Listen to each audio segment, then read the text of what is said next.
Mostra a tua cara, quero ver quem paga pra gente ficar assim. Brasil! Mudar a sociedade, e há muito tempo eu venho lutando por isso.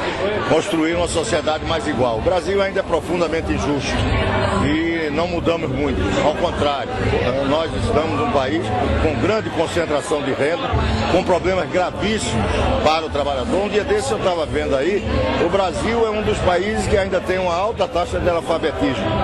Nós somos o pior, talvez um dos piores países da América Latina nisso.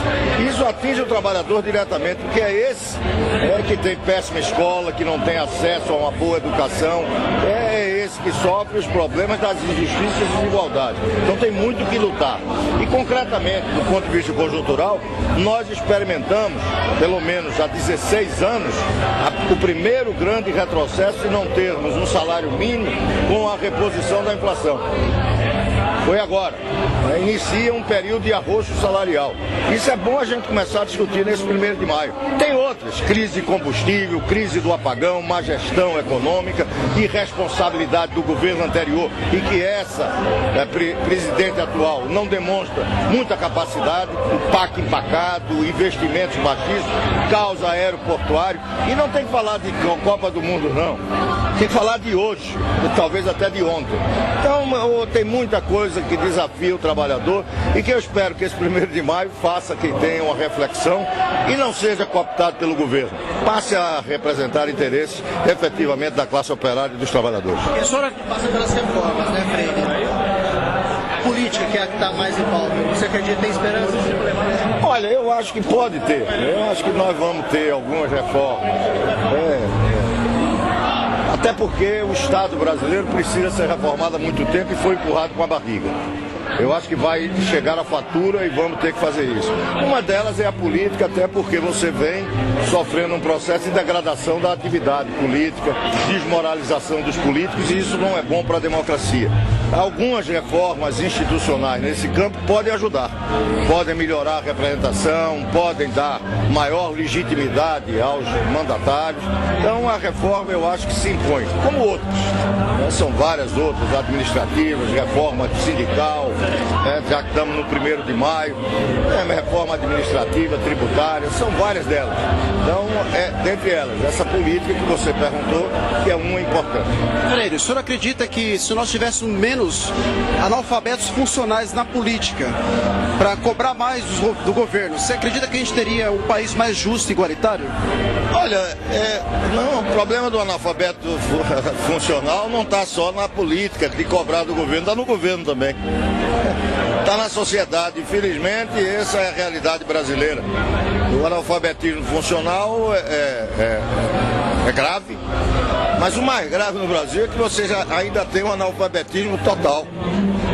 E com um índice altíssimo, mais de 10%. Se você chega no Paraguai, tem menos de 5%. Na Argentina é menos de 2%. O Brasil ainda é mais de 10%. E nós não mudamos isso. E nem vamos mudar com programas assistencialistas. Nós vamos mudar com reformas. E esses governos que nós estamos tendo no Brasil não fizeram reforma. Ao contrário, fizeram aquilo que garantisse a sua popularidade e não a mudança da realidade brasileira, tornando a uma sociedade melhor e mais justa.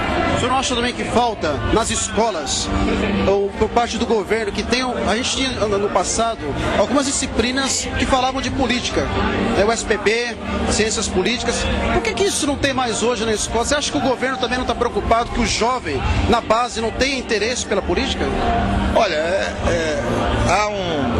na origem de ter se extinguido isso, é porque isso foi utilizado muito pela ditadura.